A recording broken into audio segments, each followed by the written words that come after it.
मैंने दोस्तों ये कटिंग आपको न्यूज़पेपर की आपको कम्युनिटी गाइडलाइन पे डाला था कि पति के साथ बिना कारण से छोड़कर पत्नी रह रही है उसे मेंटेनेंस नहीं मिलेगा।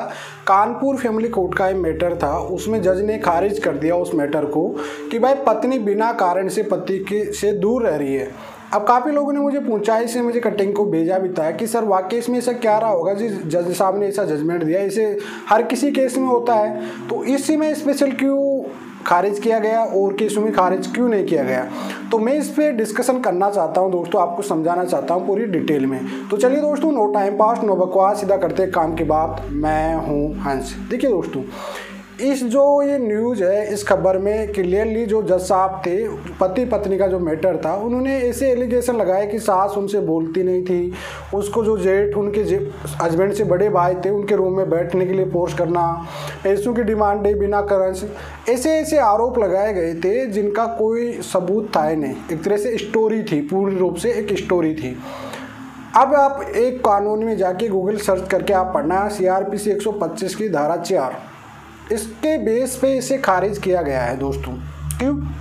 125 सबसेक्शन 4 की धारा ये कहती है कि बिना कारण से अगर पत्नी, कोई भी पत्नी है, चाहे वो पढ़ी लिखी है, चाहे वो अनपढ़ है, चाहे वो जॉब करने वाली कोई भी है, अपने दाम्पत्य जीवन से डिजर्शन मतलब त्याग करके जाती है, छोड़ के जाती है, उसके पास कोई रीज़न ही नहीं है बिना कारण से, और बिना वजह से वो मेंटेनेंस लेना चाहती है पति से, दूर रह के अपने मायके पे बैठ के बिना कारण से रहना चाहती है, उस सिचुएशन में 125 की धारा 4 के बेस पे उसको मेंटेनेंस नहीं मिलेगा।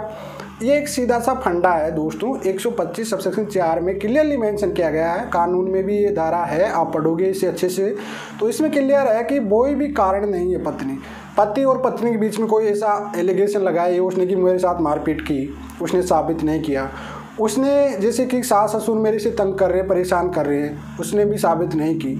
जो एलिगेशन उसने लगाई है उनको वो साबित नहीं कर पा रही कोर्ट में, तो वह मेंटेनेंस के हकदार नहीं होगी बिना कारण से।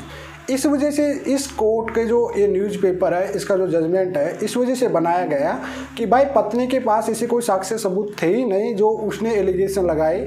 इस तरह के एलिगेशन उन्होंने लगाए। अब हवाबाजी में एलिगेशन तो कुछ भी लगा देते हैं, लेकिन ये दिमाग नहीं सोच पाते, शॉर्ट दिमाग लगाना, एक लॉन्ग थिंकिंग सोचना। क्यों? देखो, दो चीज़ मैं आपको शुरू से बताता आया हूँ कि पुलिस चलती है आरोपों से, कोर्ट चलता है सबूतों से। अब ये एप्लीकेशन तो लगा तो देते हैं, लेकिन इसके आगे इनको ये माइंड में नहीं रहता है कि इनको ही ये चीज़ साबित करनी भी होती है आगे चल के। तो ये चीज़ में जो पत्नियां एलिगेशन लगा रही है उन चीज़ों को साबित नहीं कर रही, चीफ एग्जामिनेशन के बाद क्रॉस एग्जामिनेशन आता है, उसमें ये चीज़ें साबित नहीं कर पाती है। जो वह फेक एलिगेशन लगाई है उन चीज़ों को, देखो आपके माइंड में ये चीज़ हमेशा रखना चाहिए कि जितना झूठा एलिगेशन पुलिस FIR में लगा रही है या कोई भी कंप्लेंट में लगा रही है, उसका एडवांटेज हस्बैंड को ही मिलेगा। ये बात नोट कर लेना हमेशा, क्योंकि अगर वाइफ ने आप पे कोई से भी एलिगेशन लगाई है तो उसे साबित करने की रिस्पॉन्सिबिलिटी उस पर ही है। कई बार लोग ये भी कहते हैं सर हमको तो ऐसा कोई प्लान नहीं था, और वो प्लानिंग से बना भी ली होगी, पता नहीं, हमारे पास कोई सबूत है नहीं तो हम कैसे केस को लड़ी।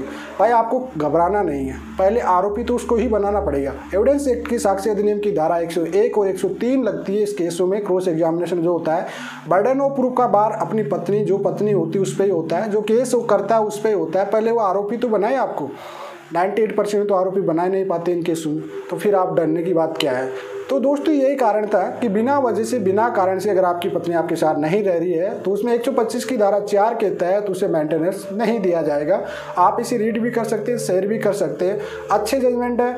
अब बिना कारण का आप कैसे बना सकते हैं, उसका सबूत कैसे बनाओगे, इस चीज़ को मैं आपको समझा देता हूँ।